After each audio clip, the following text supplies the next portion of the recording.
Questa mattina segnalazione da parte di molti utenti delle nostre piscine comunali alla Polizia Municipale che riguardava la fuoriuscita di fumi di cloro, di forti odori di cloro dalle vasche coperte. La nostra polizia è intervenuta anche grazie alla segnalazione del gestore. Lanciato così l'allarme, anche i vigili del fuoco sono arrivati poco dopo mezzogiorno alle piscine comunali di Via dello Sport a Schio. Il fumo e il forte odore di cloro sul piano vasca avevano indotto i bagnanti ad uscire subito.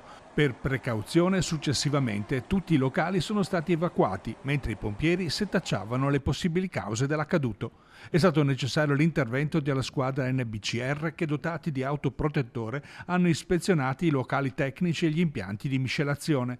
Fortunatamente nel giro di poco tempo si è scoperta la causa dell'allarme. È stato verificato che all'interno di un contenitore di ipoclorito granulare c'era stata una leggera combustione e che aveva appunto generato questa fuoriuscita di fumi che aveva un po' allarmato tutta l'utenza. Per questo, per sicurezza, era stata chiusa la piscina comunale e le vasche coperte.